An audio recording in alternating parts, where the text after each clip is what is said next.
Elle a un sommeil elle a pas un sommeil très profond en fait, parce que dès qu'on va rentrer dans la chambre, elle va se réveiller instantanément si on fait un petit peu de bruit. Bonjour, je suis Caroline Ferriol, la fée dodo, experte en sommeil des bébés et des enfants. Dans ce podcast filmé, vous allez entrer avec moi dans une vraie consultation, avec une vraie famille et une vraie problématique. Et du coup, la nuit, elle a de nombreux réveils nocturnes, nombreux, on est entre 3 et 4 en ce moment. Qu'est-ce qui se passe durant ces réveils ? Elle tète. Aujourd'hui, je rencontre Diana et sa petite Lou Jane, qui a 9 mois. Lou Jane se réveille plusieurs fois par nuit pour téter, refuse la diversification à la maison et semble très sensible à son environnement pour dormir, notamment en crèche où les siestes sont difficiles. Elle a besoin d'être dans son cadre, d'être dans son lit, d'être dans le noir. Donc c'est compliqué à la crèche parce que du coup, ils peuvent pas mettre le noir total. Donc elle fait que des siestes de 30 minutes quand ils la bercent dans les bras. Et voilà, elle dort pas dans la poussette, elle dort pas dans la voiture. Quand on est à l'extérieur, c'est compliqué aussi. Dans cet épisode, on va prendre le temps d'analyser l'ensemble de la situation. Alimentation, sommeil, développement, pour comprendre ce qui se cache réellement derrière ces réveils nocturnes et ces difficultés au quotidien. Depuis qu'on a commencé la diversification, c'est très compliqué. Elle refuse toutes les purées qu'on puisse lui proposer. Je vais accompagner Diana avec des pistes concrètes et personnalisées, en tenant compte de tout ce qui a déjà été mis en place pour aller vers un sommeil plus apaisé et un quotidien plus serein pour toute la famille. Chez Tomitipi, nous accompagnons les parents depuis 1965. Parce que devenir parent est une expérience qui bouleverse et embellit la vie tout à la fois. Et parce qu'à chaque naissance naît aussi un nouveau parent. Depuis près de 60 ans, nous avons conçu des produits qui renforcent l'intuition naturelle des parents. Parce qu'au fond, ils sont déjà tout ce qu'il faut pour leur bébé. Nos produits leur facilitent la vie pour prendre soin de leur bébé plus facilement, plus simplement, plus instinctivement. Alimentation, apaisement, sommeil, change. Pour tous ces premiers moments clés de bébé, nous sommes le meilleur complément à votre instinct naturel de parent. Le voyage entre comment faire et savoir faire commence ici et toujours à vos côtés. Vous êtes ce qu'il faut pour bébé, nous sommes ce qu'il faut pour vous.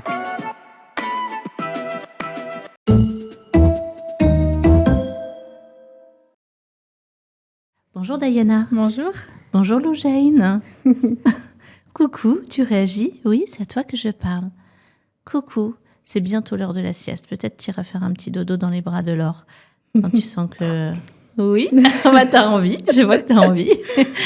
C'est la fée dodo des bébés. Ah bah. Mais si, je t'assure, mais si. On va voir ça.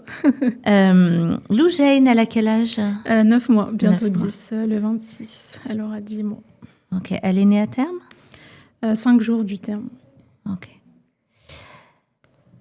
Alors, on fait une consultation aujourd'hui pour parler du sommeil de Lou Jane.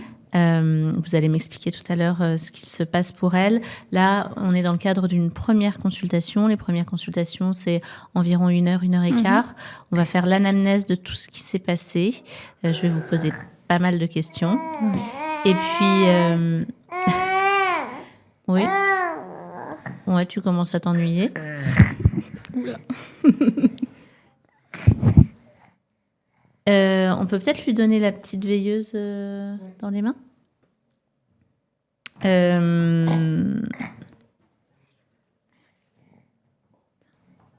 Oh, elle est sympa. Donc, on fait une première consultation, donc environ 1 heure et quart. On fait l'anamnèse, on va venir regarder. Je vais vous poser beaucoup de questions sur tout ce qu'il se passe. Ça va me permettre d'essayer de comprendre la problématique, de voir quel levier on va pouvoir activer pour essayer d'aller vers du mieux, en tout cas plus d'apaisement, vers vos objectifs aussi. Je vais pouvoir commencer à vous donner des premiers conseils à mettre en place. C'est juste un début, une première consultation, donc potentiellement il faudra se revoir pour faire une consultation de suivi derrière. Mais on va déjà pouvoir dégrossir l'ensemble et venir comprendre ce qui peut la perturber, Lou Jane, éventuellement.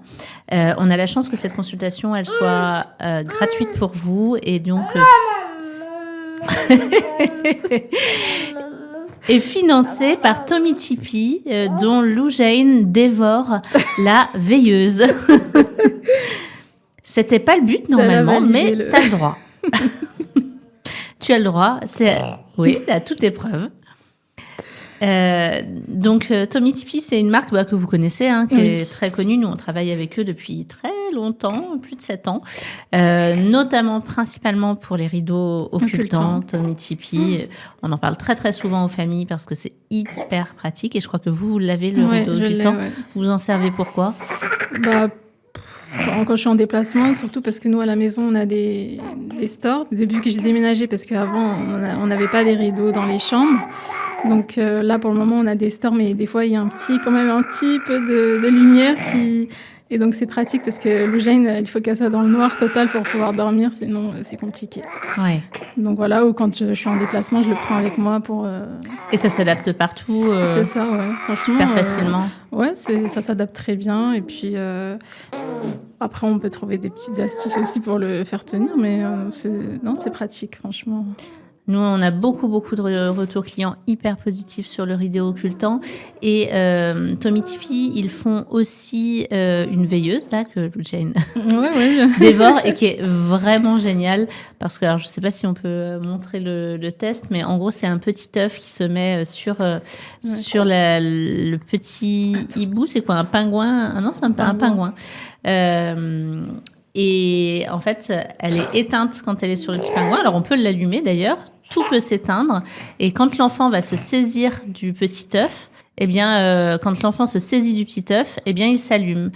Et le petit pingouin peut être totalement éteint ou un petit peu allumé. Il y a différentes variations de lumière. C'est vraiment très bien parce qu'on peut vraiment faire varier tout doucement la luminosité, ce qui est assez rare sur les veilleuses.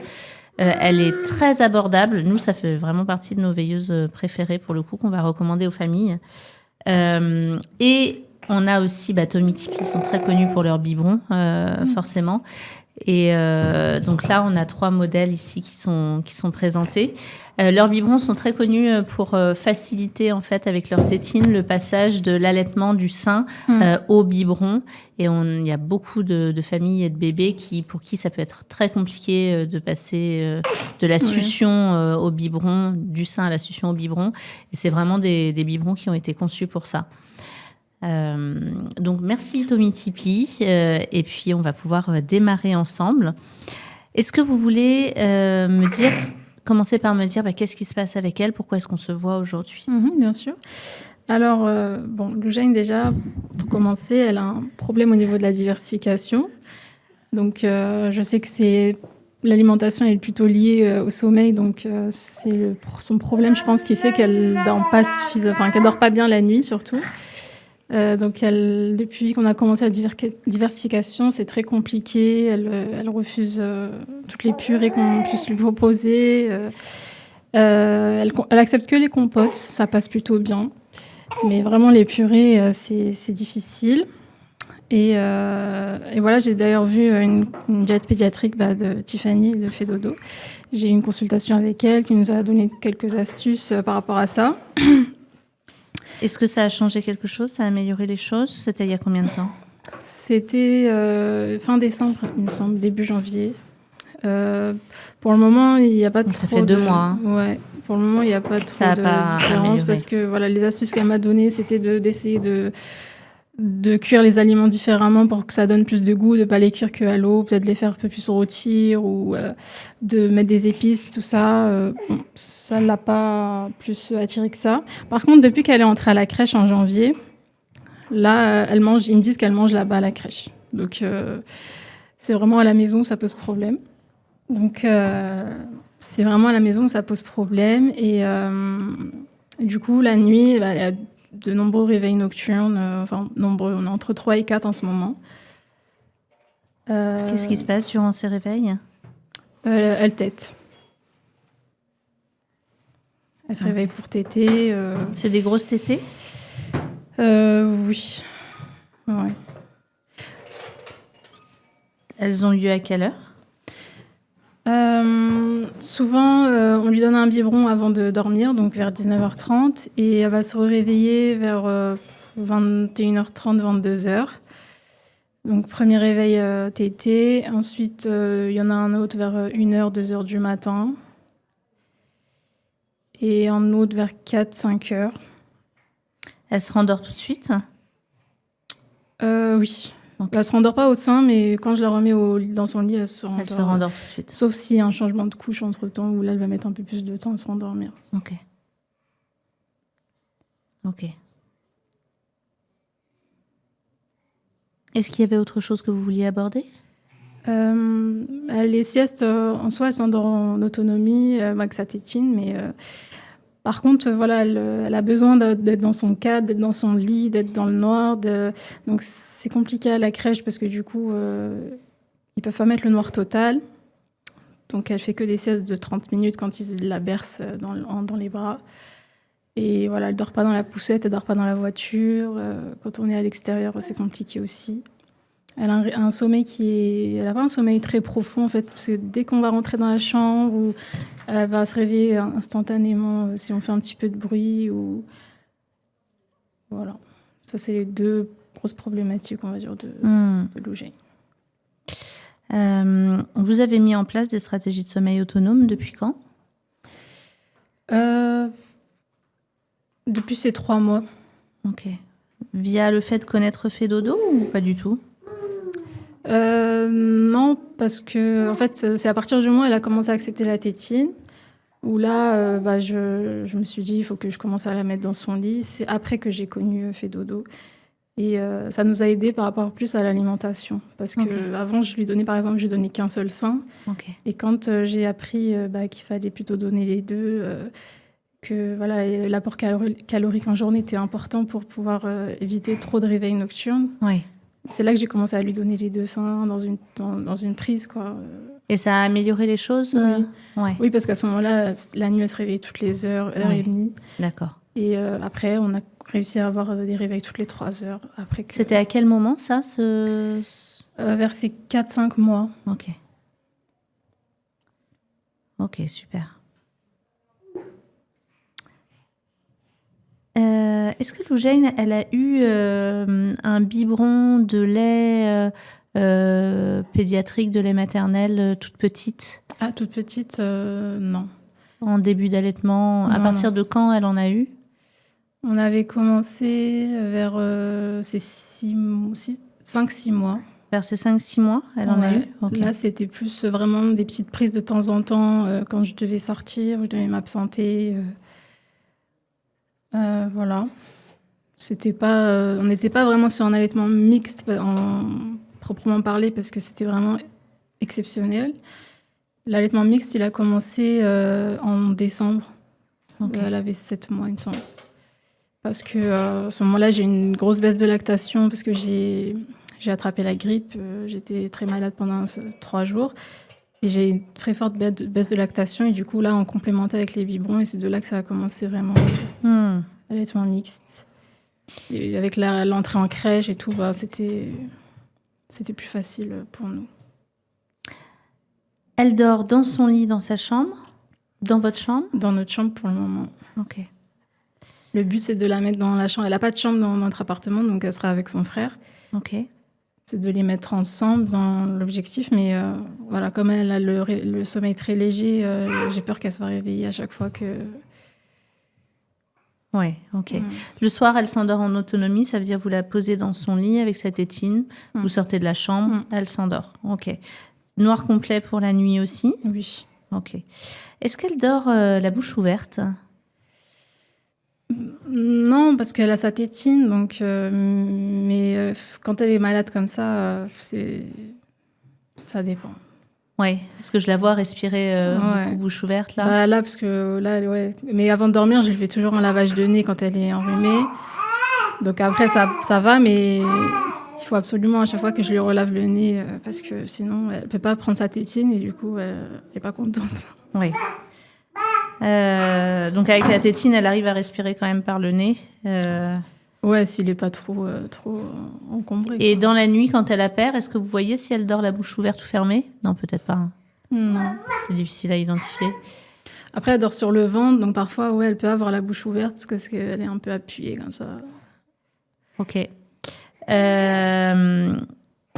Depuis quand est-ce qu'elle est malade comme ça régulièrement?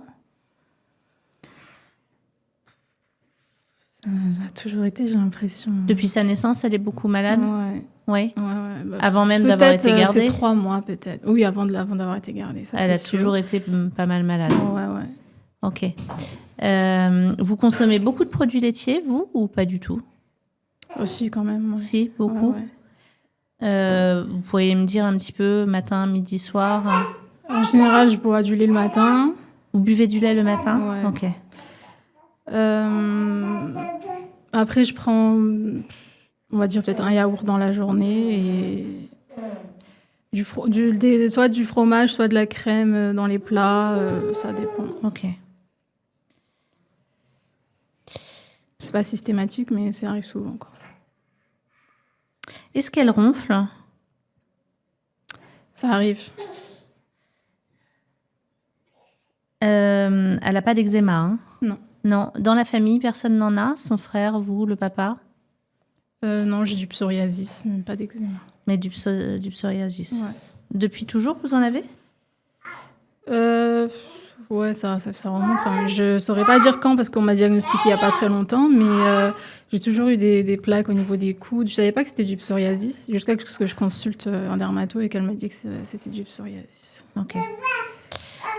Est-ce qu'elle a des diarrhées de temps en temps, ce genre de choses? Elle a beaucoup de diarrhées? Okay. Depuis sa naissance, elle a toujours eu les selles un peu liquides, débordantes. Et j'en avais parlé à sa pédiatre, elle m'a dit que ça pouvait être la qualité de ses selles qui était comme ça. C'était normal. Ok. Vous m'avez dit qu'elle avait fait beaucoup d'otites, c'est ça? 3 otites? Là, on en a 3, oui. Depuis quand? Depuis sa naissance. 3 otites, elle est très souvent malade et enrhumée, c'est ça, sphère ORL? Voilà. Elle a des difficultés de respiration, asthme, ce genre de choses? Non. Oh, ok. Est-ce qu'elle a vu un ORL? Non, j'ai demandé à sa pédiatre si je devais aller en voir un, vu qu'elle faisait beaucoup d'otites. Elle m'a dit que c'était à partir de la 4e otite qu'on voyait un ORL. Ah bon, je ne savais pas. Qu'il y avait un moment à partir duquel... Parce que là, j'avais rendez-vous avec son pédiatre, c'était le 26 janvier pour ses 9 mois. Et j'avais été, mais c'est pas un suivi, quoi. Et finalement, elle m'a dit qu'elle avait une double otite. Et donc, c'est là que j'ai posé la question, est-ce qu'il fallait que je voie un ORL?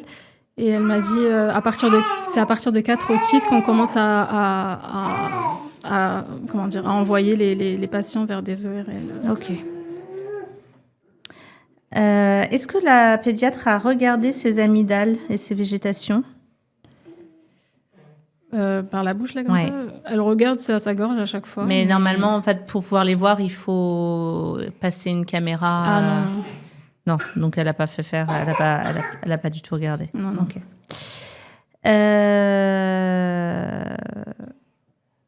Est-ce qu'elle a eu des régurgitations de temps en temps ou depuis sa naissance ou pas du tout?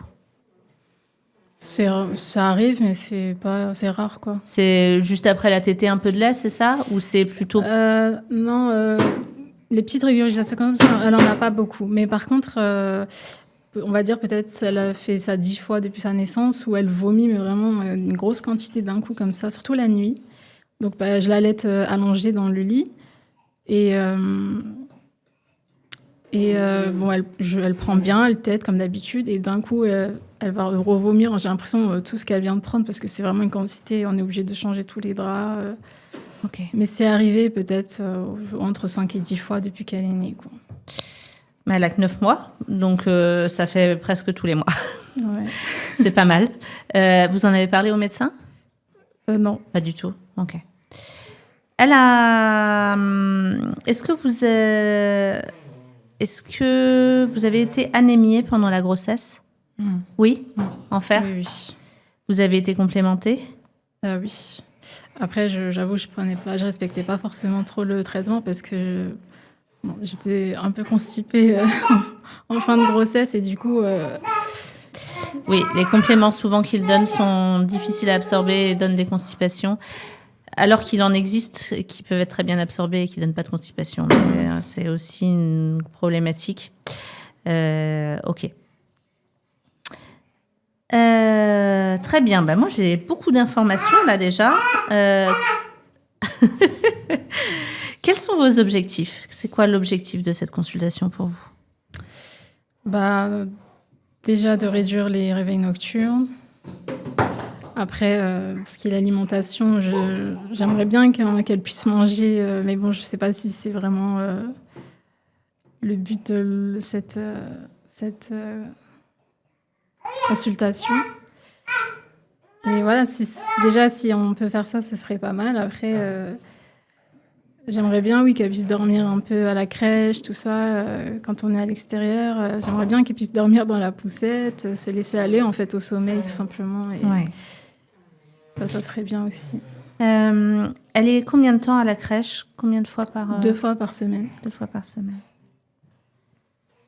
Ça fait combien de temps depuis combien de temps elle y est? Début janvier, elle a commencé le 5 janvier. Ok, donc ça fait même pas 2 mois, finalement. 1 mois et demi. Là-bas, elle a du lait? Oui, je leur donne de mon lait que je tire et ils ajoutent, ils complémentent s'il y a besoin avec leur lait. Ok. On va regarder les courbes que vous m'avez envoyées. Et puis l'objectif, c'est de la passer aussi dans la chambre de son frère? Oui, ouais. Et on se le note aussi. Ouais. C'est vous qui faites tous les réveils nocturnes à l'heure actuelle? Des fois, papa, il y va. Quand elle vient juste de téter, je me dis peut-être qu'elle a juste besoin de la tétine ou quoi. Donc des fois, il y va. Mais en règle générale, elle ne se réveille pas trop pour la tétine. Donc, Ok. Je voulais aussi son rythme de sommeil en journée et son rythme général. À quelle heure elle se réveille le matin?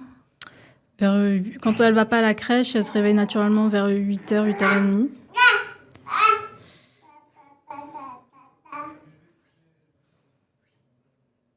Elle joue bien avec Laure. Elles font la conversation toutes les deux. Mais là, il va commencer à être tard pour elle, non? 14h17, ouais, ça va commencer à... Alors, 8h, quoique, 8h30.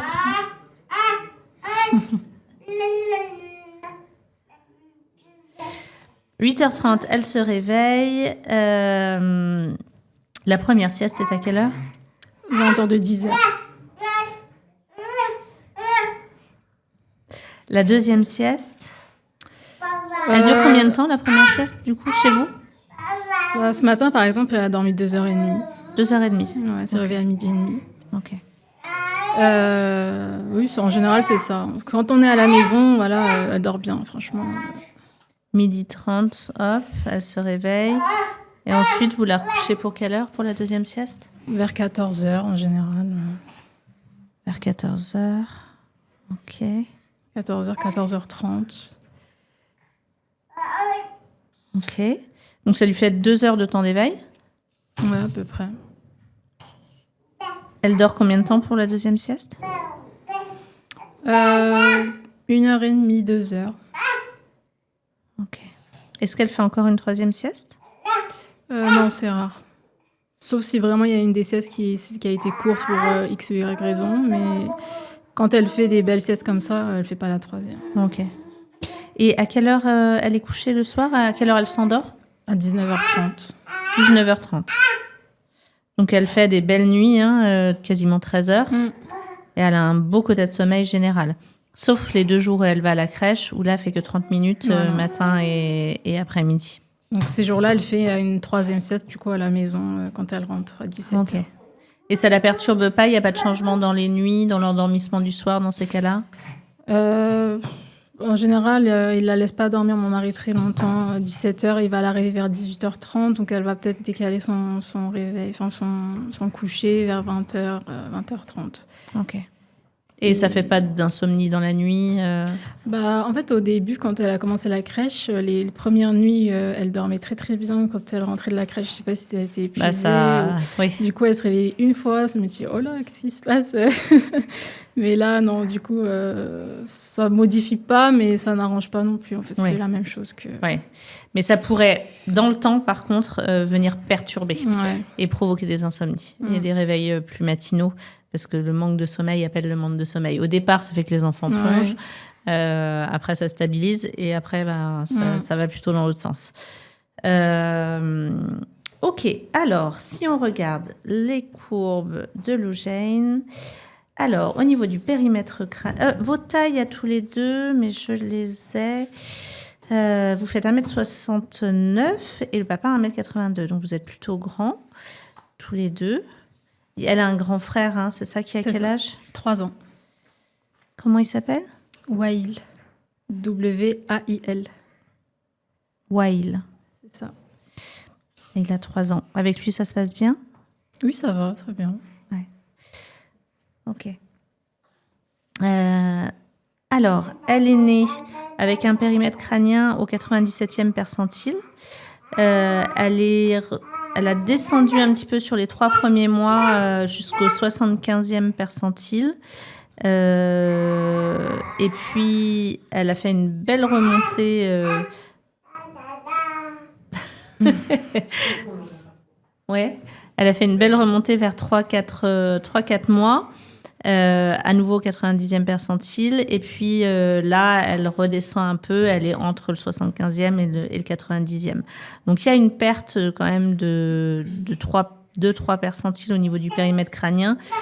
Mais bon, dans ces âges-là, il peut ne pas être très bien pris non plus. Donc, c'est pas dramatique en soi.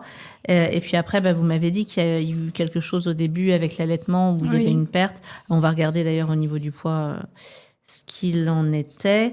Au niveau de la taille, par contre, elle est née plutôt petite vis-à-vis de son périmètre crânien.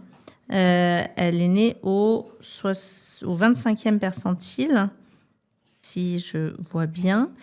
Elle est remontée vers ses 4 mois au 50e percentile, et puis là, elle est redescendue au 25e.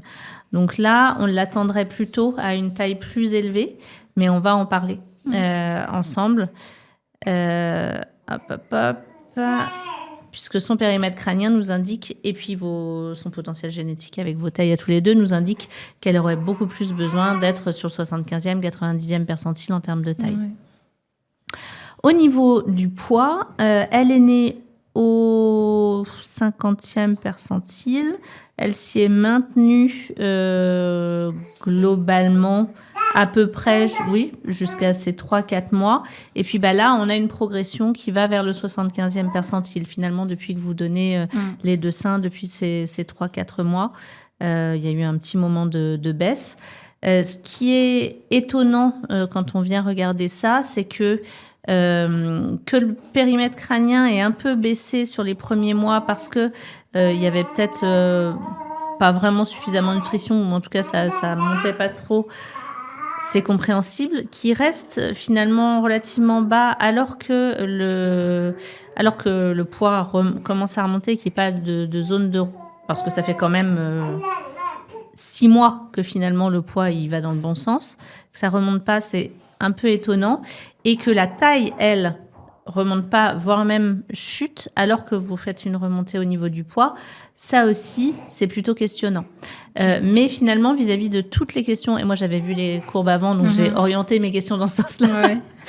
Ouais. Évidemment, vis-à-vis de toutes les questions que je vous ai posées, pour moi, il y a un tableau général qui est très, très, très... comment je pourrais dire, clair, en fait, assez clair et assez transparent, et qui, je pense, vient vous poser aussi problème dans ce qui se passe avec elle vis-à-vis du sommeil, notamment dans le fait qu'elle n'est pas... parce que vous avez mis plein de choses super en place, elle a un super rythme, elle s'endort de façon autonome, elle est très bien nourrie, ça va bien au niveau de l'alimentation, malgré la diversification qui ne va pas très bien. Elle a une courbe de poids qui est plus haute que sa courbe de taille, donc, et elle est bien en chair. Donc, en soi, vous avez mis énormément de démarches en place qui vont dans le bon sens vis-à-vis du sommeil, en tout cas. Donc, d'un point de vue sommeil, alors on pourra revoir peut-être deux, trois petites choses ensemble, mais vous vous heurtez à, malgré tout, j'ai quand même 3 grosses tétées dans la nuit, elle se diversifie pas et elle accepte pas des textures, elle est beaucoup malade, elle fait elle vomit en jet par moment et elle a un sommeil très léger qui fait qu'au moindre bruit, elle se réveille potentiellement. Du coup, les siestes, c'est uniquement dans le noir complet, à la maison, etc. Et elle se laisse difficilement aller au sommeil et par ailleurs. Et à la crèche, du coup, c'est très, très compliqué aussi. Moi, quand je regarde un tableau comme celui-ci, c'est pour ça que je vais creuser, que je vous ai immédiatement posé la question avant la consultation de savoir si elle était souvent malade, si elle faisait des otites, ce genre de choses. Parce que là, il y a un tableau très fort du côté d'une APLV. Je ne sais pas si vous voyez ce que ça veut dire. Allergie aux protéines de lait de vache. L'APLV, les symptômes de l'APLV, on va les trouver, c'est la Haute Autorité de Santé qui les définit. On va les trouver notamment si dans le livre rouge, vous ne l'avez pas lu encore. Si vous l'avez lu. Ouais. En fait, dans les toutes premières pages, je vais parler du reflux gastro-œsophagien et je vais donner un QR code à la page 29 qui permet de retrouver l'arbre des différentes étapes recommandées par la Haute Autorité de Santé vis-à-vis des reflux. Et alors, on peut croire qu'un bébé qui ne fait pas de reflux n'est pas à catégoriser là-dedans, mais or, ça prend en compte aussi les reflux qu'on appelle internes, à savoir qu'on ne voit pas le reflux. Elle en a fait quand même une dizaine depuis sa naissance en jet, et potentiellement, elle a peut-être du reflux interne qu'on ne voit pas. Mais oui, ma pédiatre, j'avais posé la question parce que c'est vrai que je l'entendais déglutir des fois en dehors des tétées, quoi.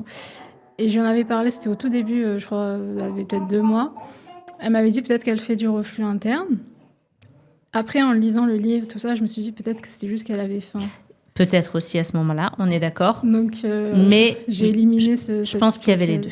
Okay. Je pense qu'il y a les deux parce que là, il y a trop de symptômes. Il n'est pas normal d'avoir un bébé qui est tout le temps enrhumé et tout le temps pris dans la sphère ORL. Depuis la naissance, ça fait, même si malheureusement beaucoup de pédiatres ne vont pas sonner l'alerte, c'est pas une situation normale. C'est qu'il y a quelque chose qui vient provoquer une inflammation de toute cette sphère-là et qui est pas OK. C'est pas juste des microbes en fait qui viennent, et du coup ça peut venir la gêner au niveau de la respiration, ça peut venir la gêner pour mettre sa langue au palais et respirer par le nez et pouvoir dormir correctement et en sommeil profond et s'endormir plus facilement aussi. L'APLV, ça peut venir provoquer une inflammation des amygdales et des végétations, donc des amygdales qui deviennent très grosses. Et des amygdales très grosses, ça va provoquer le fait que, au moment de la diversification, chez ces bébés-là, eh bien, le trou pour faire passer les aliments, il n'est pas très gros. Et du coup, pour eux, ça fait une expérience qui est un peu compliquée. Et si les textures sont un peu plus épaisses que du liquide, finalement, eh ben, j'ai pas envie, en fait. Alors, c'est des bébés qui peuvent manger à la crèche parce que finalement, c'est différent d'à la maison, il n'y a pas maman, etc. Et ils vont plus facilement être dans la compliance et accepter de se forcer un peu à manger. Mais à la maison, ça peut vraiment entraîner des petits qui, le moindre changement de texture, les textures un peu plus épaisses, etc., c'est plus difficile. La compote, ça passe mieux parce que c'est plus liquide. C'est des présomption, parce que tout ça, ça se vérifie avec un ORL, en l'occurrence. Mais quand on a des otites à répétition chez les petits, une sphère ORL qui est prise, des difficultés de sommeil, des reflux en jet comme elle a fait de temps en temps, tout ça, ça fait partie, dans le tableau de la Haute Autorité de Santé, clairement d'une indication d'aller faire vérifier une APLV. Donc là, ça veut dire que de toute façon, vous rentrez normalement dans le couloir, ça aurait dû être vu par votre pédiatre, dans le couloir d'une vérification automatique. Moi, vis-à-vis de tout ce que vous avez mis en place, pour moi, c'est l'élément principal là qui la gêne et qui fait que tout le quotidien est alors que vous mettez tout en place, c'est difficile, c'est poussif en fait. Elle n'a pas de problème d'alimentation en soi, même si évidemment elle ne peut pas rester que sur du lait. Il va falloir passer à la diversification. Elle en a besoin pour acquérir tout ce qu'il lui faut. Et par contre, il y a autre chose, c'est le fer dont on a parlé. Pour moi, là, ça aussi, au vu des courbes qu'elle a, de sa courbe de taille qui est très en dessous de sa courbe de périmètre crânien, très en dessous de son potentiel génétique au vu de vos tailles et de celle de votre mari, et en dessous de son poids qui progresse, lui, normalement, de la même manière, votre pédiatre aurait dû faire une vérification de son taux de fer. Parce que les bébés font leur réserve en fer pendant la grossesse. Je crois que je l'avais mis dans le livre rouge et vous devez le savoir, mais du coup, je le dis aussi pour les personnes qui nous écoutent. Les bébés vont faire leur réserve en fer sur des 6 premiers mois de vie durant la grossesse. Et donc, si maman a été anémiée, même si maman a eu des compléments, la plupart du temps, les compléments ne suffisent pas à faire en sorte que la réserve en fer soit suffisante. Et on va se retrouver d'autant plus avec des petits bébés à la naissance, plus petits que là où on les aurait attendus à la naissance, qui ont besoin de faire un rattrapage et qui, malgré une bonne alimentation, n'arrivent pas à faire ce rattrapage parce qu'il manque de fer. Et malheureusement aussi, principalement chez les bébés allaités, parce que alors que le fer est beaucoup plus biodisponible avec le lait maternel et que c'est ce qu'il y a de meilleur, on est complètement d'accord. Malheureusement, le lait n'est pas conçu pour augmenter son taux de fer si bébé n'a pas eu les réserves adéquates. Okay. Et avec du lait pédiatrique, eux, ils dosent en fer de manière importante. Donc là, on peut avoir des rattrapages grâce au lait pédiatrique.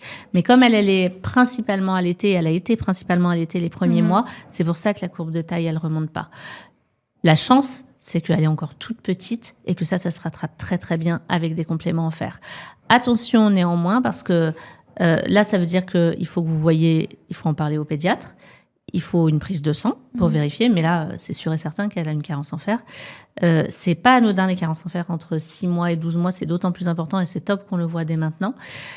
Attention, parce que le pédiatre va certainement vous proposer des compléments en fer qui sont souvent pas du tout bien tolérés par les bébés et à grosse dose et qui font que les parents arrêtent tout de suite, comme vous, enceintes, parce que ça constipe, parce que ça fait mal au ventre, etc. Il est possible de vous diriger vers votre pharmacie et de demander des compléments en fer qui soient bien tolérés. Et là, les pharmaciennes, souvent, sont plus avancées sur ces questions que les médecins et vont pouvoir vous proposer des compléments en fer qui sont bien tolérés. Quand on a un bébé qui est en carence en fer, même si le fer qui a été recommandé par le médecin fait que c'est insupportable pour le bébé, on trouve une solution. Il faut absolument complémenter en fer de toute façon. Il faut le faire, c'est trop important. Et aussi pouvoir revenir vers le médecin et dire ça va pas ce complément et qu'il en donne un autre et trouver quelque chose. Et nous, on sait qu'il y en a et je pourrais vous donner des références à valider avec votre médecin et avec la pharmacienne. Donc ça, c'est la bonne nouvelle. Pour moi, il y a un vrai besoin d'aller regarder cette carence en fer pour la taille. Et potentiellement en plus, comme elle va pas bien vers la diversification, ça peut poser, et son APLV, elle peut poser une problématique de malabsorption aussi, générale. D'accord. Donc là, de toute façon, pour moi, il y a un vrai besoin d'aller voir un ORL, de faire vérifier les amygdales et en parallèle d'aller voir un allergologue pédiatrique pour aller faire vérifier cet APLV. Sachant que si vous avez lu le livre, vous savez que à ces âges-là, l'allergie aux protéines de lait de vache, elle n'est pas détectable dans le sang. On dit qu'elle est non IgE-médiée. Donc un allergologue qui va prendre en prise de sang, il va pas pouvoir détecter que bébé a une APLV. La seule façon de pouvoir détecter une APLV, c'est de faire une éviction. On ne le fait pas toute seule. Ça veut dire vous. Et vous consommez beaucoup de produits laitiers, et je pense que c'est pour ça que c'est aussi fort aussi chez elle. Ça veut dire que vous, si vous l'allaitez, il faut faire une éviction complète. Ni lait de vache, ni lait de chèvre, ni lait de brebis, ni soja. Okay. Ultra complète, et il y en a partout, du lait et des produits laitiers. Juste 3 semaines, déjà. Juste 3 semaines pour faire le test. 0-0, que le lait que vous lui donnez en mixte, il faut du lait de riz. En éviction complète. Okay. Vous faites le test pendant 3 semaines. Donc, pareil dans la diversification, faites très, très attention. 0-0-0. Déjà, pendant les 3 semaines, vous allez forcément voir une amélioration. Elle devrait être beaucoup moins prise. Elle devrait avoir un sommeil plus profond parce que moins de reflux qui viennent potentiellement la gêner, lui mettre un sommeil. dormir plus la bouche fermée. Alors après, avec la tétine, ça garde la langue en bas. Donc l'idéal, c'est de bien faire attention à lui fermer la bouche et à appuyer un petit peu sous son menton pour faire remettre la langue au palais. Ah, elle est partie pour sa sieste. Elle dort pas, mais moi, c'est qu'elle elle se pose, elle est bien. Oh mince, on est en train de parler. On te perturbe. Et lui permettre d'avoir une expérience vis-à-vis du sommeil, vis-à-vis de la mise au repos de son corps, d'avoir un bébé qui va se détendre plus vis-à-vis de ça. Oui, ça va être très tendu. Bah, c'est ça. Et c'est normal parce que dans son corps, c'est inflammé en fait. Et elle a potentiellement des douleurs, etc. Donc, normalement, si c'est bien ça, avec le test de la PLV, elle ne devrait plus faire de reflux en jet si elle est nourrie la nuit, etc. Et au bout des 3 semaines, c'est pas que le fait d'aller mieux qui donne le résultat, c'est au bout des 3 semaines, on réintroduit. Donc ça veut dire que vous réintroduisez dans votre alimentation de manière normale comme vous faisiez avant. Vous réintroduisez le lait classique et là, vous regardez la différence. Et si il y a à nouveau un vomissement en jet, un bébé grognon tendu, etc., là, ça valide le diagnostic. D'accord. Et dans ces cas-là, une fois que le diagnostic est validé, ça vous le faites soit avec votre médecin, soit avec l'ergologue en suivi. Quand le diagnostic est validé, vous avez un suivi à l'ergologue qui se met en place, qui va vous faire une éviction complète, certes pendant un temps, mais qui va vous mettre en place un programme de désensibilisation et qui va permettre que vous, comme elle, vous ne soyez pas privé de produits laitiers à vie et qui va lui permettre, elle, de sortir de cette APLV. Et que c'est un programme spécifique qui va permettre à son corps de se réhabituer, de ne pas développer une allergie vraiment IgE médiée dans les années à venir. Après, moi, je pense que vous, du fait de votre psoriasis, il y a des chances... En fait, quand on a un bébé APLV, c'est génétique en fait, et c'est souvent soit papa, soit maman, soit les deux aussi. Donc d'aller regarder vous-même, est-ce que vous vous sentez pas mieux, est-ce que vous n'avez pas moins de problèmes de peau, etc., en ayant fait cette éviction pendant 3 semaines. Et dans ces cas-là, de demander aussi, vous, auprès de l'allergologue, un suivi pour vous, pour faire une désensibilisation aussi. Et peut-être que ça va changer plein de choses dans votre vie que vous ne saviez pas. Vous ou le papa, je ne sais pas qui des deux.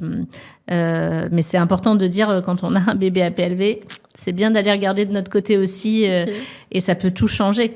Et les allergies ne sont pas quelque chose d'irrémédiable. Ce qui est génial avec les allergies, c'est que pour beaucoup d'entre elles, aujourd'hui, il y a plein de process qui permettent une désensibilisation et de faire qu'on ne soit plus allergique derrière. D'autant plus avec les petits comme ça. Ok.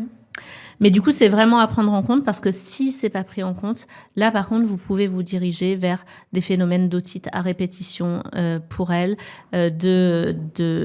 d'amygdales très, très gonflées qui vont provoquer de l'apnée du sommeil, où vous serez obligé de la faire opérer, mais sauf que ça repousse puisque c'est normal, l'inflammation est toujours présente dans son corps, etc.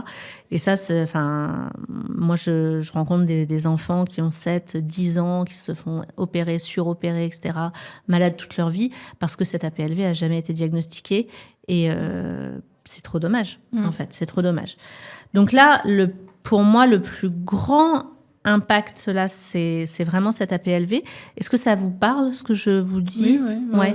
Je suis étonnée parce que je ne m'attendais pas à que ça prenne cette... direction-là, on va dire, mais ouais, ça me parle. Et finalement, vous l'aviez soupçonné quand même. Un petit peu, ouais, mais après, je m'étais dit, non, parce que j'arrive à la poser, elle n'est pas si grognon que ça en journée, donc je m'étais dit que, je m'étais pas du tout, en fait... Et je pense, grâce au fait qu'elle soit allaitée quand même majoritairement, parce que des bébés et qu'elle ait été allaitée majoritairement tous ces derniers mois, vous avez démarré le mix, je ne sais plus... En décembre. Oui, en décembre seulement. Parce que des bébés APLV qui ne sont que au biberon de lait, là, le tableau, il est beaucoup plus fort. Okay. Mais comme elle est APLV, ça reste assez rare les bébés allaités à PLV. C'est pour ça que je vous ai posé la question, si elle avait été en contact avec des produits laitiers à un moment au tout début de sa vie, hors votre lait maternel, parce que là, souvent, ça nous déclenche des APLV.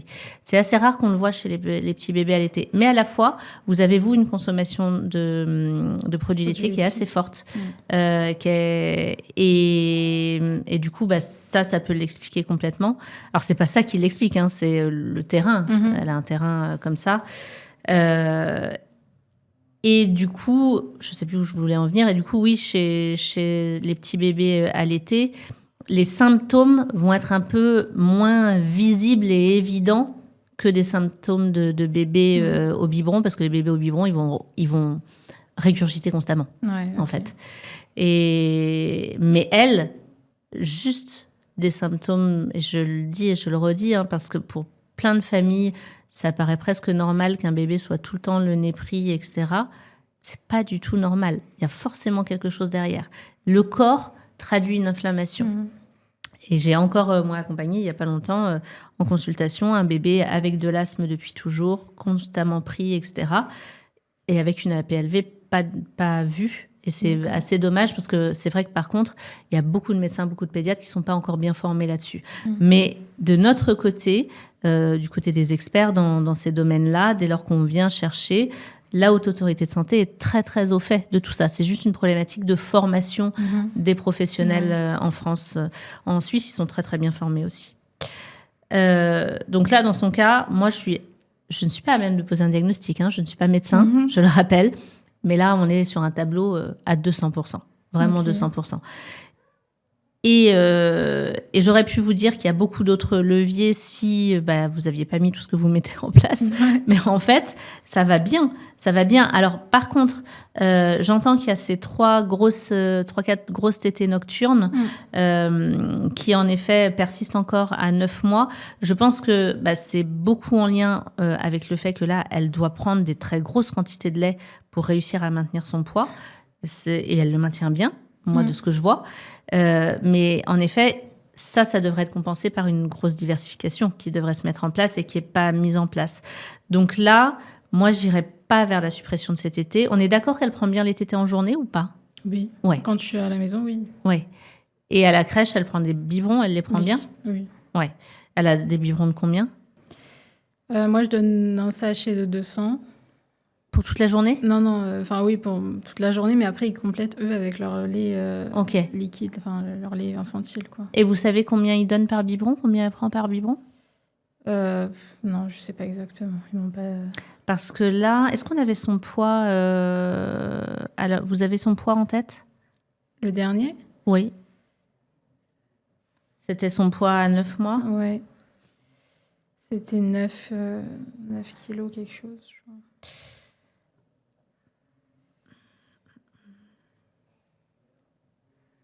Je ne l'ai pas sur les courbes et puis je l'ai pas... Ça n'a pas été remis. Il y a juste eu le descriptif, mais... Vous voulez que j'aille voir? Vous l'avez dans votre téléphone? Oui, sur l'application. Ouais, je veux bien.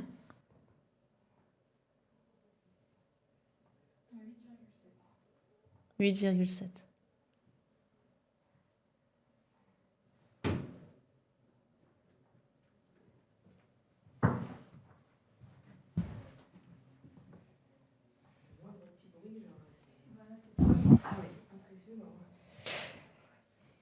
Et on pourrait vite croire, là je le dis au micro, mais parce que la petite est en train de dormir dans les bras de Laure, et quand sa maman s'est levée, hop, elle s'est levée, donc au moindre bruit, elle est vite tendue.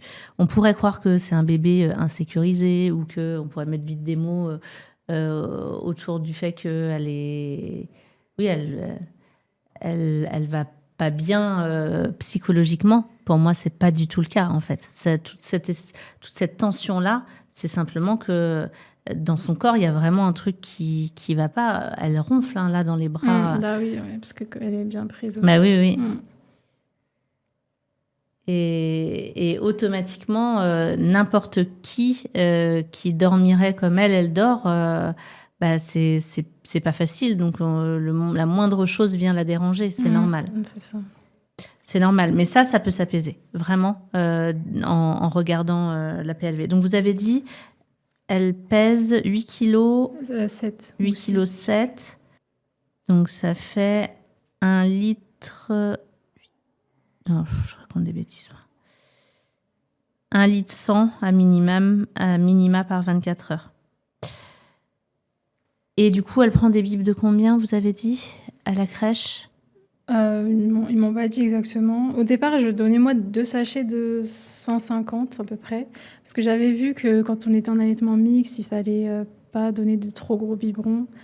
Parce que sinon, ça posait problème par rapport à la quantité de lait qu'on peut donner en une tétée. Enfin, je suis pas sûre, hein, mais j'avais vu quelque chose comme ça. En tout cas, qu'il fallait pas dépasser une certaine quantité pour un biberon.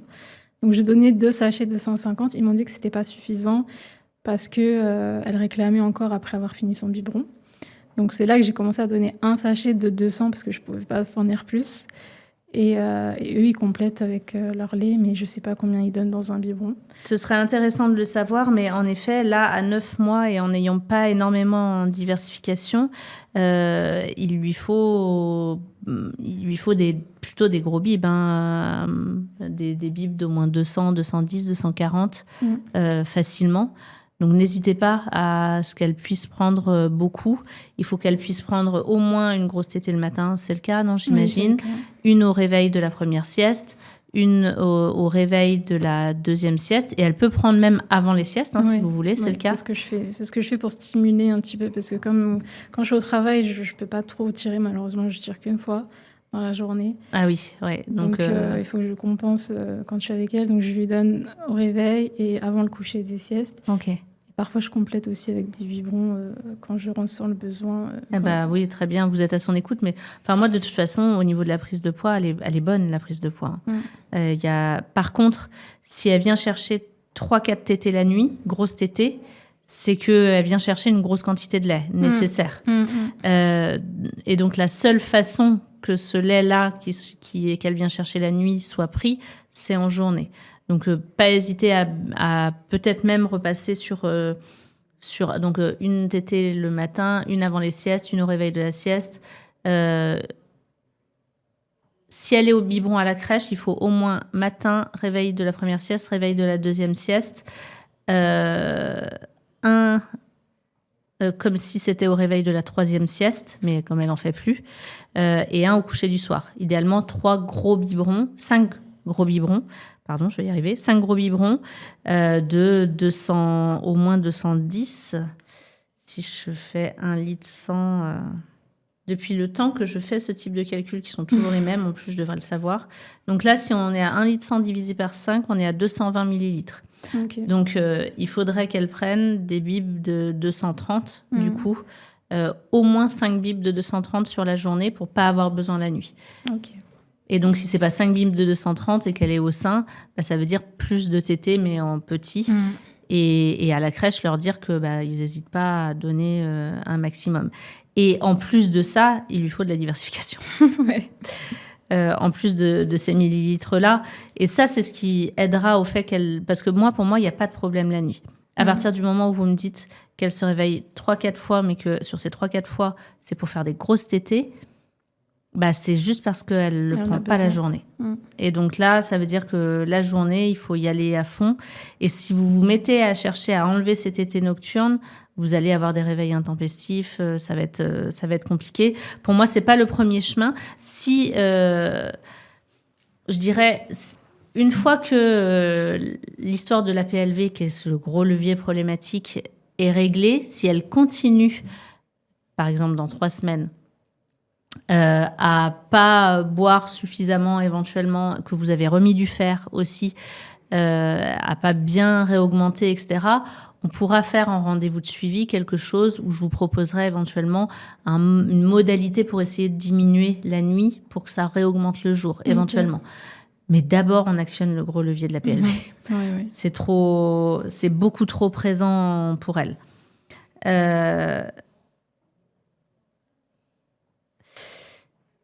Donc, éviction des produits laitiers, ajout du fer, rendez-vous au ORL, rendez-vous à l'ergologue. ça va vous faire... Il faut voir ça avec le médecin. Hein. Normalement, c'est lui qui doit vous suivre pour ça. Mais je pense que... vous le ressentez comment, l'idée d'en parler avec le pédiatre? Vous pensez que vous serez écouté? Oui, je pense. Oui. Je vais essayer. En tout cas, si je ne suis pas écoutée, j'irai voir ailleurs. Mais... Ok. Mais elle m'avait donné du fer à ces 6 mois parce qu'elle m'avait dit que les bébés allaités devaient être complémentés en fer. Mais quand on est passé en mixte, elle m'a dit d'arrêter. Donc, elle n'est pas restée très longtemps sous fer finalement. Ok. Et je ne sais même pas s'il y a eu un... Elle est restée combien de temps? Peut-être 2 mois. Bon, elle est pas mal, votre pédiatre. Si elle sait déjà qu'il faut complémenter les bébés allaités en fer, c'est pas mal. Et le complément, elle le tolérait bien? Ouais, j'ai pas vu trop de différence. Ah bah c'est super. Ça, Après, c'est bien. Voilà, je veux bien la référence. Liquide, ah oui, alors que ça a aidé. Ça aussi. Les selles liquides, les diarrhées, c'est APLV. Vous avez un tableau qui est tellement clair. Vous cochez un nombre de cases. Elle coche un nombre de cases vraiment très très élevé. Donc c'est pour ça que pour moi, là, c'est sûr à 200%.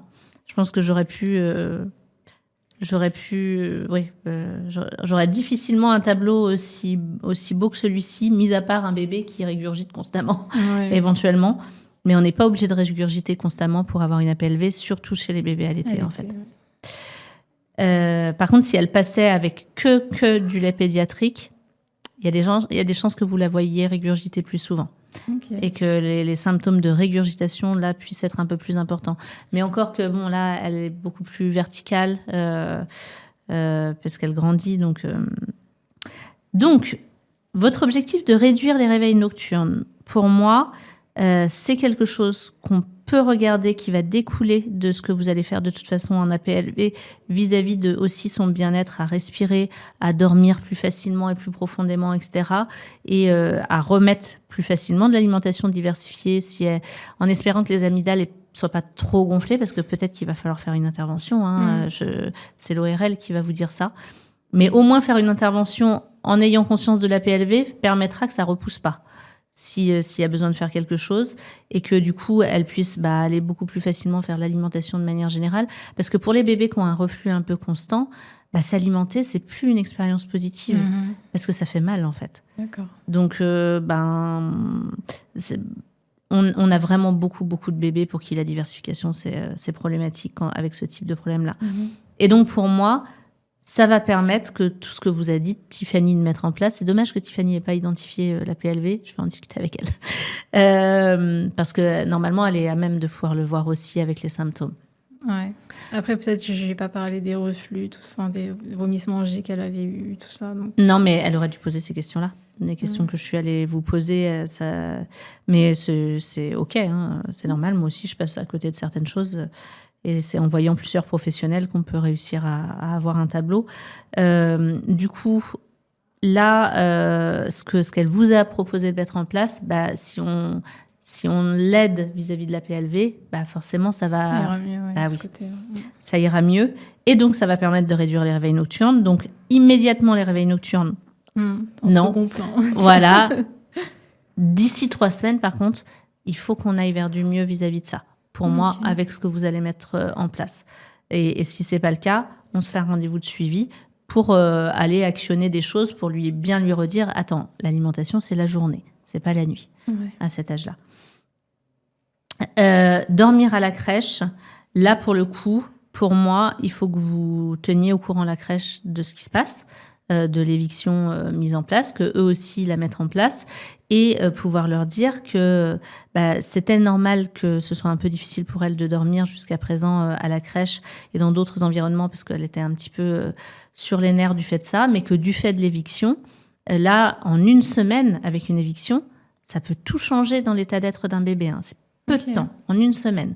Donc là, ça veut dire qu'il va falloir aussi que la crèche change leur façon de voir de la voir, elle, qu'ils ont vue pendant 1 mois et demi, tendue aux aguets, etc. Et leur dire, là, par contre, maintenant, elle va mieux, donc vous la mettez à dormir dans un lit. C'est un bébé qui est en capacité de s'endormir en autonomie. Vous l'accompagnez s'il faut sur les premiers temps, mais elle comprend qu'à la crèche, c'est comme à la maison. On dort, même si l'environnement, c'est pas la nuit noire, etc., je peux dormir à la crèche aussi sans pour autant être bercée, parce qu'obligatoirement, s'ils sont dans des bercements dans les bras, elle peut faire qu'un cycle et elle va pas bien dormir, alors qu'elle a un gros besoin de sommeil, cette petite. Son très gros besoin de sommeil actuel, il peut aussi être en lien avec son APLV. C'est-à-dire que peut-être qu'elle dormira un petit peu moins. D'accord. Parce qu'elle a un gros tas de sommeil. Hein. Mais ça, c'est les bébés les bébés qui peuvent être des très gros dormeurs comme ça. Alors parfois, c'est normal. Et pour d'autres, c'est simplement parce que le sommeil, il n'est pas de bonne qualité. D'accord. Parce qu'ils vont faire de l'apnée déjà, etc. Donc, c'est un sommeil qui est un peu difficile du fait de la PLV. Donc, il se peut qu'elle se mette à avoir besoin d'un peu moins de sommeil. C'est pas pour autant qu'elle fait des siestes que de 30 minutes, on est d'accord. Oui. Mais peut-être des nuits seulement de 12 heures et pas 13 heures. Peut-être des siestes d'une heure et demie au lieu de 2 heures, 2 heures et demie comme elle fait. Ok. Et qu'elle soit par contre plus reposée. Est-ce que elle paraît bien reposée après ses siestes ou elle est vite refatiguée? C'est surtout le matin où elle est fatiguée assez rapidement Ok. après sa nuit. Où là, elle va ronchonner, elle va être très vite vers 1h30 d'éveil, 2 heures maximum. Là, il faut vraiment... Mais les autres siestes, ça va, elle tient le coup quand même, on va dire. Elle joue, Ok. Sachant que là, vous avez un temps d'éveil de 2 heures le midi. Sur 2 siestes, l'idéal, c'est qu'elle aille plus sur du 2h30 de temps d'éveil. Donc, vous allez pouvoir progressivement augmenter ce temps d'éveil. Celui du matin, de s'endormir au bout de 1h45, 2 heures, c'est normal, avant la première sieste. Le midi, ça peut être bien qu'elle tienne, elle peut tenir normalement un petit peu plus. Après, vous voyez, vous la suivez, mais son état général va changer de toute façon. Là, elle est très fatiguée par tout ça, forcément, et son sommeil n'est pas réparateur. D'accord. Donc, pour la problématique du sommeil à la crèche, elle va changer de toute façon dans son état général, mais il faut aussi que vous donniez des indications à la crèche pour leur dire, j'ai mis en place des choses pour faire qu'elle soit mieux. Et là, maintenant, vous la faites dormir vraiment dans le lit. Même si c'est un peu dur au départ, vous lui indiquez, vous lui donnez la tétine, voilà comment je fais, voilà les horaires où j'ai besoin qu'elle soit couchée. Et même s'il y a de la lumière, un peu, même s'il y a du bruit, elle va s'habituer et c'est possible pour elle. Okay. Actuellement, c'était pas possible pour elle ou c'était plus difficile, mais là, elle dort en pleine lumière. C'était plus difficile, c'est normal parce que son sommeil est difficile, mais on va enlever une grosse épine. Et du coup, cet objectif-là, il doit être atteint si on se revoit dans 3 semaines, ça doit aller mieux. On lui laisse 1 semaine d'éviction complète pour déjà que son corps vide tout ça. Et dès la semaine suivante, on peut lui proposer dans le lit et on aura un bébé différent. Est-ce que je dois suivre la même chose, moi, à la maison, de la faire ses siestes un peu dans la lumière? Vous pouvez complètement commencer à mettre un petit peu de lumière dans la maison, de faire un peu de bruit aussi, de plus avoir peur de tout ça. Là, vous avez marché sur la pointe des pieds parce que y avait une situation spécifique, on est d'accord, qui n'était pas identifiée et qui lui permettait de dormir. Là, moi, je vais vous encourager à sortir de ça, vraiment, et à pouvoir vous dire, là, ça va mieux pour elle, et elle est en capacité de pouvoir dormir avec un petit peu plus de lumière, avec du bruit dans la maison, et c'est normal, les bruits de la maison pendant la sieste, et à pouvoir être mise dans la chambre de son frère aussi pour dormir. Et ça pourra aussi, le fait de la mettre dans la chambre de son frère, aider à faire un petit peu moins de réveil tété dans la nuit, possiblement. Pour la mise dans la chambre de son frère, moi, j'attendrai 2 semaines quand même, qu'on ait déjà quelques évolutions. Il y a 1 semaine pendant laquelle, là, vous ne changez rien, mis à part les produits laitiers. Et une fois qu'il y a une éviction complète de fait, au moins pendant 1 semaine, là, vous pouvez commencer à mettre des choses en place vis-à-vis du sommeil. Déjà, des siestes avec un peu plus de lumière. À la crèche, c'est siestes dans le lit aussi. Et puis, avec un peu plus de lumière et de bruit. Et puis, au bout de 2 semaines, vous pouvez tester de la mettre dans la chambre de son frère, ne serait-ce que pour les siestes. Déjà, vous pouvez la mettre là-bas. Même dès la 2e semaine, les siestes se font dans la chambre de son frère. Et puis, la mettre pour les nuits dans la chambre de son frère.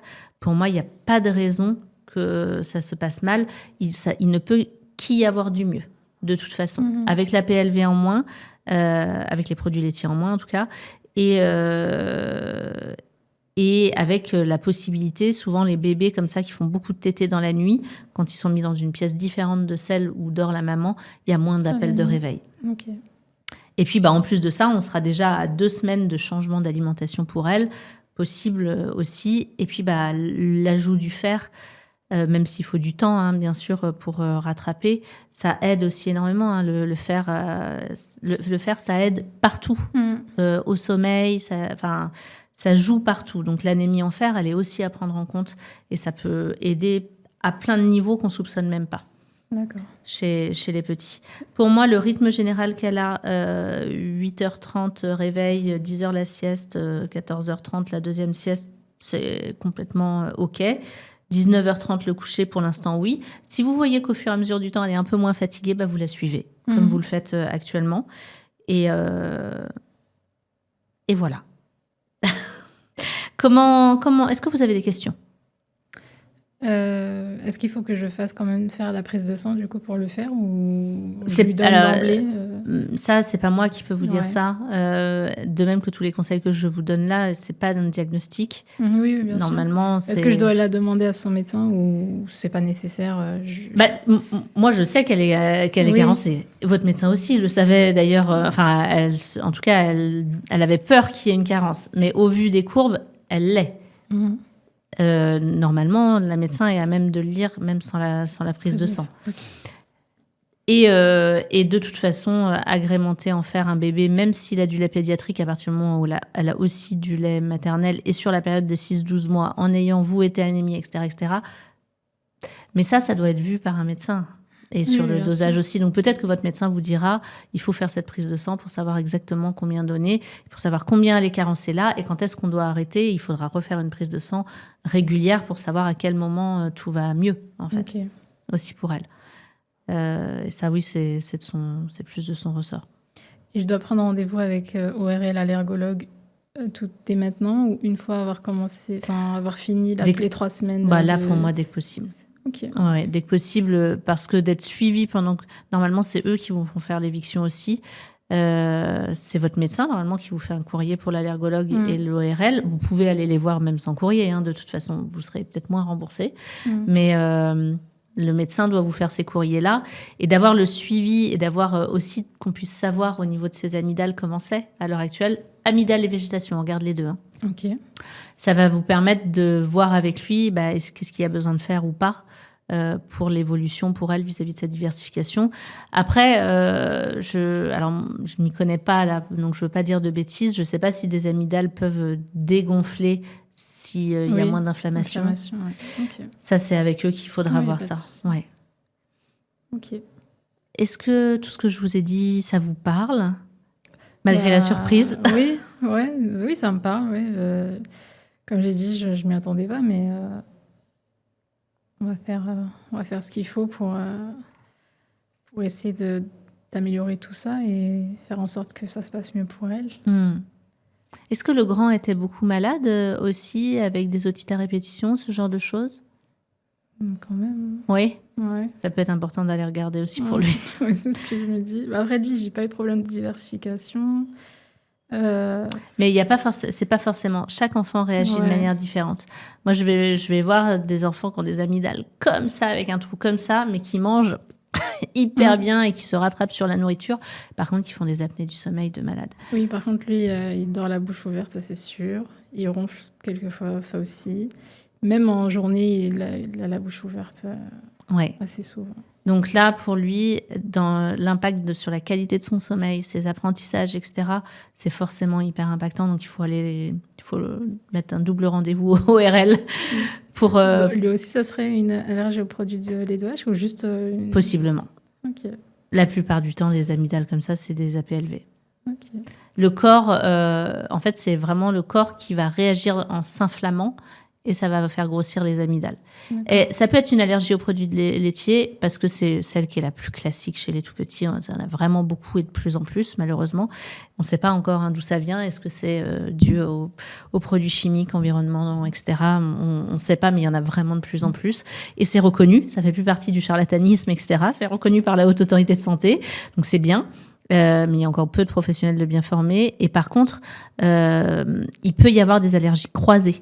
C'est-à-dire que quand les bébés sont allergiques aux produits laitiers de vache, ils ont un terrain allergiques et ça peut être aussi aux amandes, aux cacahuètes. Ok. Et c'est pour ça que le suivi avec l'allergologue, il est important à mettre en place pour aller regarder s'il n'y a pas d'autre chose. Parce que tout aussi bien, vous allez arrêter les produits laitiers et peut-être qu'elle réagit à d'autres choses aussi. Ok, Donc, il faut tout regarder. Ouais. d'accord.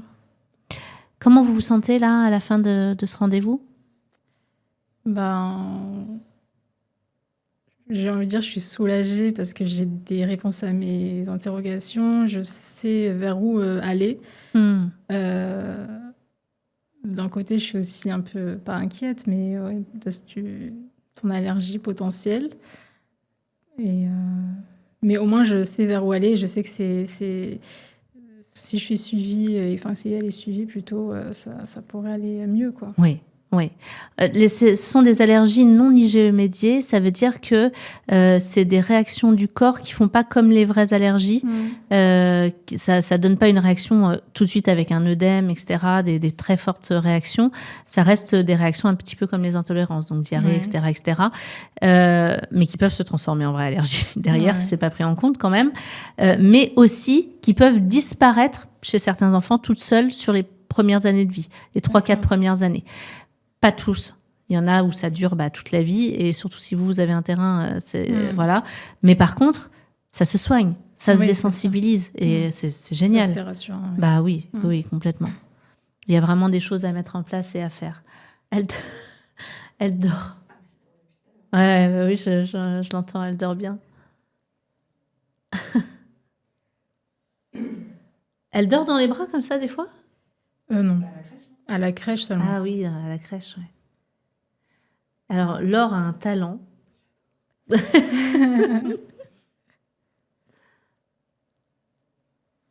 Ah, petite bichette. Bon, Laure, je crois qu'elle fait des siestes de 2h30. Donc, écoute, je ne sais pas ce que tu avais prévu cet après-midi.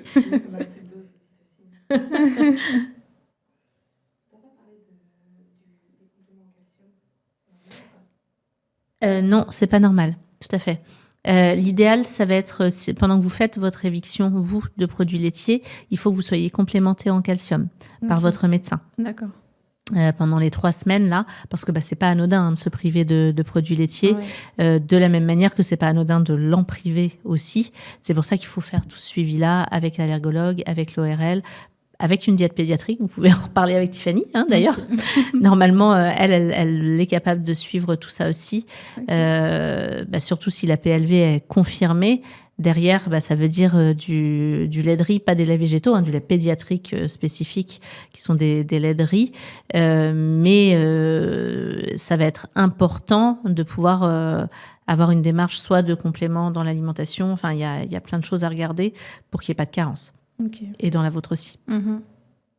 Mais l'idée après, c'est pas de rester en éviction ad vitam aeternam de toute façon non plus.